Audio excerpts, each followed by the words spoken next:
What does a shoe shim look like, and where can I get one? It looks like a piece of rubber. And you're, where do you live? Lexington, Kentucky.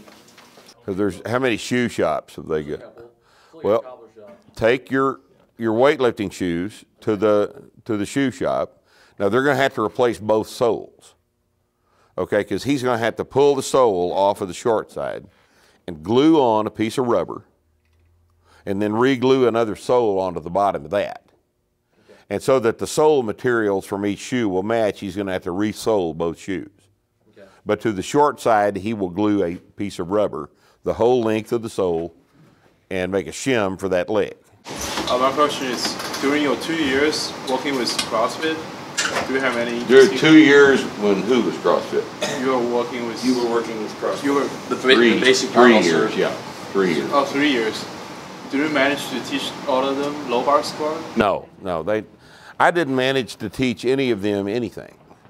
You're talking about the people at CrossFit headquarters? No, they already know everything there is to know. There's not any way to teach people like that anything. Okay, so what did you do during when you were... We taught everybody else a bunch of stuff. But not the people at, as you say, HQ. You know, we traveled a lot. Got to drink a lot of new beer. Is the seminar original derived from the barbell certificate? This is completely different than what we were doing with them. 3 levels of complexity above what we were doing with them. See, that was just a 2-day thing. We were doing CrossFit, there was 2 short days.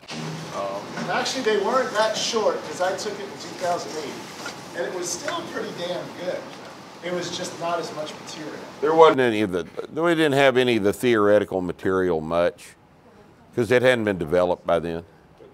It was the start of this. Yeah, it was the start of this, the start of the idea of how to create this product. Yeah, it was productive. It led to this. Are there any circumstances where you would recommend doing sets of more than 5 reps? Some people say that, for example, women should do 6 or 8. No, women should do 3s. I completely disagree with women doing 6 or 8. Absolutely not. When did we get into the, have we discussed, we probably didn't discuss that, did we? All right, very good question. Let's address this now. Do you remember when I told you that an average men's standing vertical jump was 22 and an average female standing vertical jump is 13, right? Yes. And the record is 46 and 29 and a half. That's all humans everywhere, 46, 29 and a half, men, women. There's a difference, isn't there? Obviously there's a difference, or women and men would jump the same, wouldn't they? Right? There's a difference, or there'd be no such thing as men's and women's golf. Golf, for God's sakes. There's men's and women's golf. Chess. Yeah, the chess is the same, isn't it? They have men's and women's chess. Are you serious?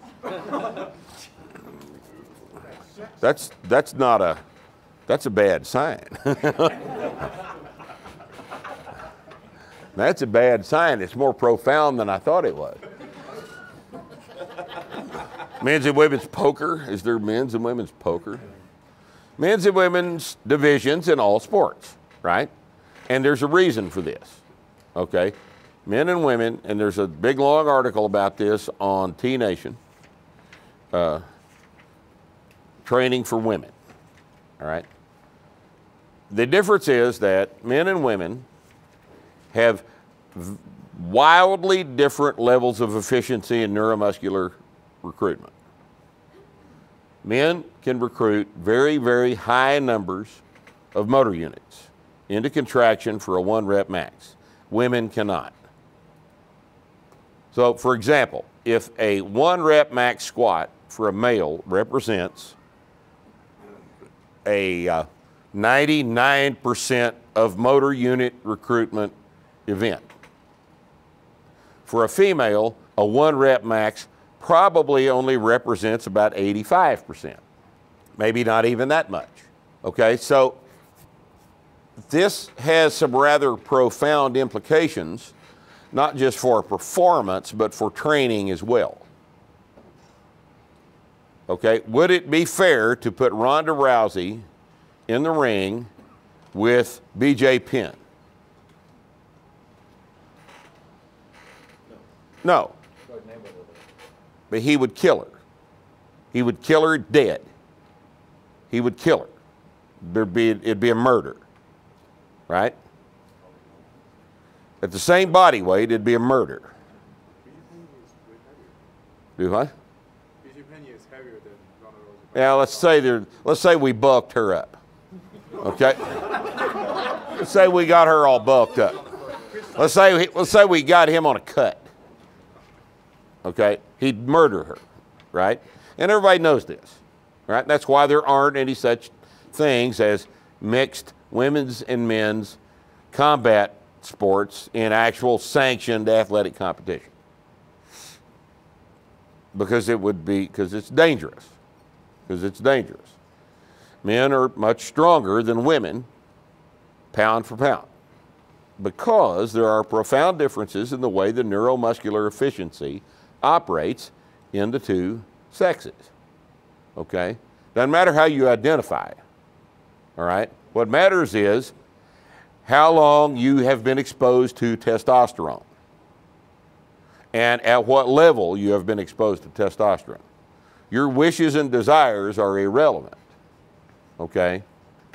It's these hormonal exposures to these sex hormones make profound differences take place in motor unit recruitment, in strength and explosive capacity, that sort of thing. That's why there's differences in the vertical jump and everything else in terms of physical performance between females and males.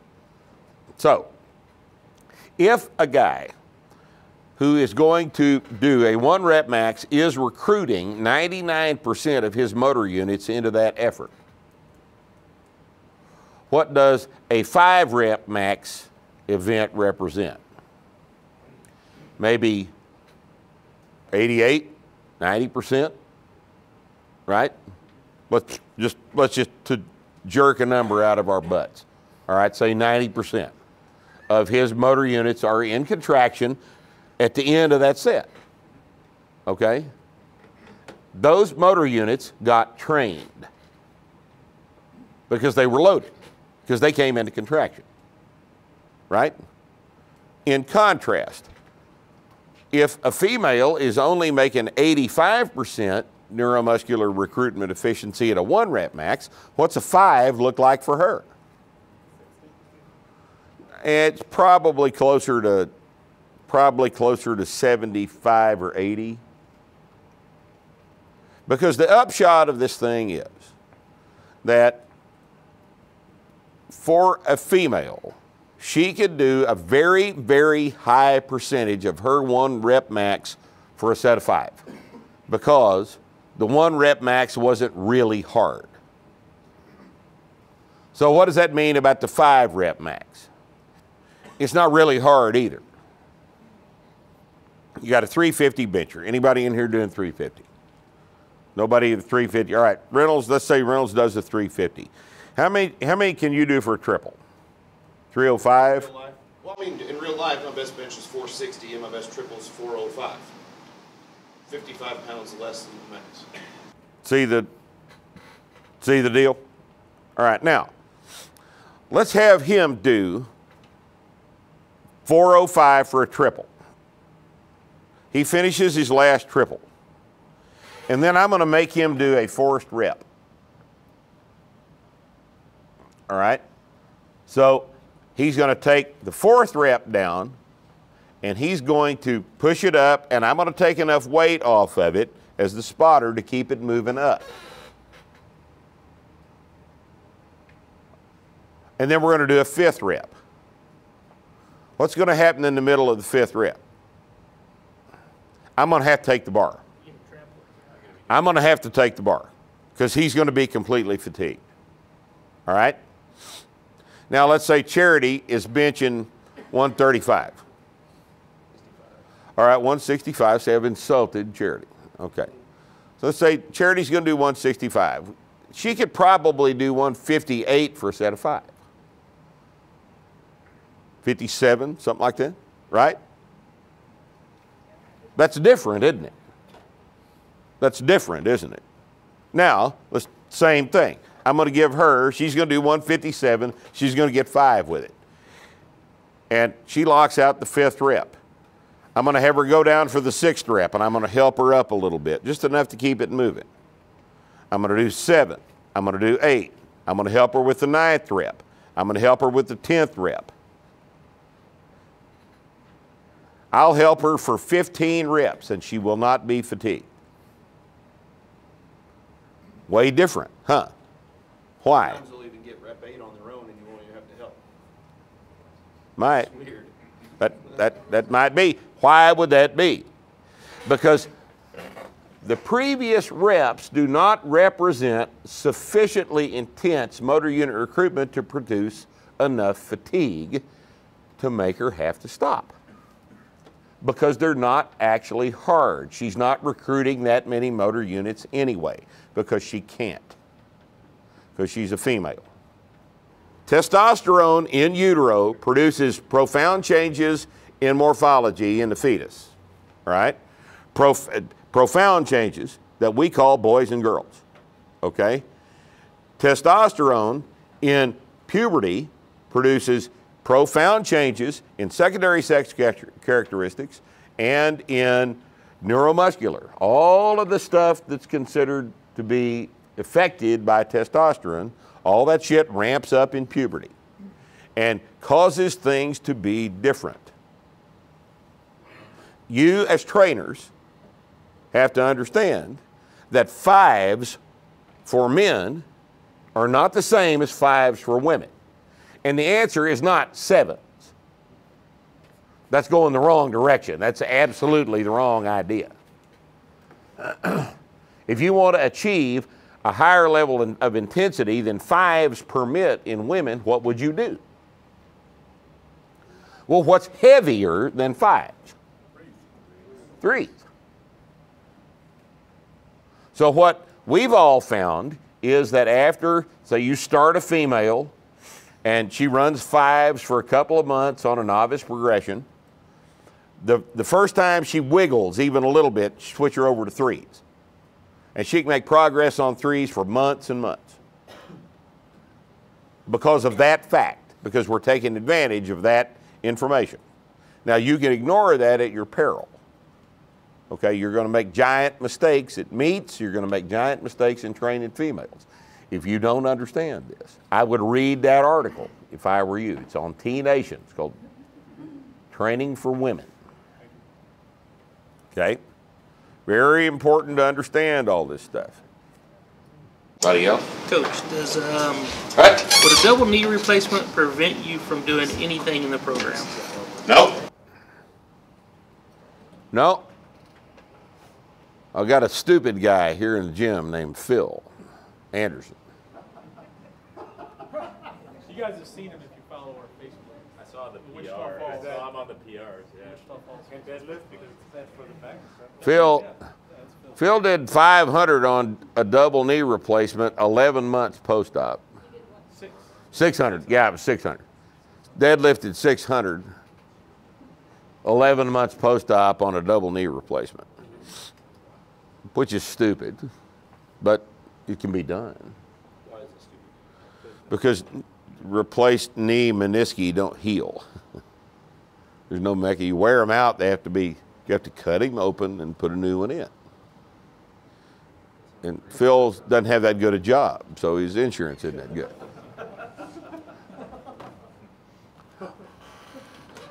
So, but yeah, it could be done, sure. John Wilson squats. Here's an interesting story. John Wilson had a double knee replacement several years ago. He's got his deadlift back up to 500. He's squatting in the low threes. About 6 months ago, he was in here training and couldn't catch his breath. Started feeling real sick. Went down to the ER. As it turned out, he had a collapsed lung because of stage 4 kidney cancer.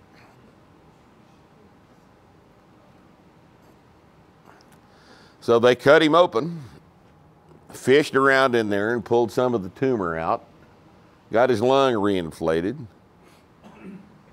and he's back in here training. He's PR'd his pull, his squat, and his body weight. On chemo with stage 4 kidney cancer. But I've told him, John, if you're gaining weight and getting stronger, you can't be dying of cancer. So he's gaining weight and getting stronger. Can't be dying of cancer if you're gaining weight and getting stronger, now can you? Well, I guess you're right. But they don't want me to train. I said, well, then die of cancer, John. I don't care. Not my ass, it's your ass. You want to die of cancer or not? You'll die of cancer, don't train, lose weight. Die of cancer. Fine with me. Okay. The problem is they'll tell you it can't be done, but how many people have not trained and died of cancer? Lots of people. Like most of them. But how many people? Like all of them. Cancer. I got a client that did that. Very, very few, so we don't have much, you know. There's not much data. As long as they're willing to listen to their doctor, there isn't going to be any data on it. Right. You know. Take it easy. Hey, you're dying of cancer. Have some morphine. Dad has Parkinson's, and this weightlifting thing you're doing isn't going to help the Parkinson's. There's nothing in the literature that shows weightlifting helps Parkinson's. There's what we know, that the Parkinson's attacks the neural system, and we know that strength training makes the neural system better. So how can it hurt the Parkinson's? So he's lifting, and he's noticed his Parkinson's symptoms aren't as bad. Now, I don't know if it's going to, fix the Parkinson's, but I know it's not going to hurt Well, it ain't going to hurt him. Right? And what's he going to do? What's his alternative? I've got a Parkinson's patient who started squatting. Yeah, it makes a She couldn't difference. even squat to a chair and get up without her arms.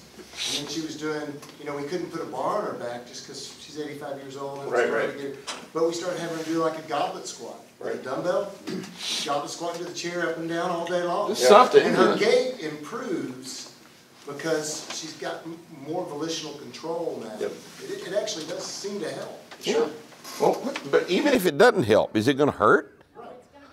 It's going to be, fuck, what are you guys doing, Would you rather just take the morphine and just drift off?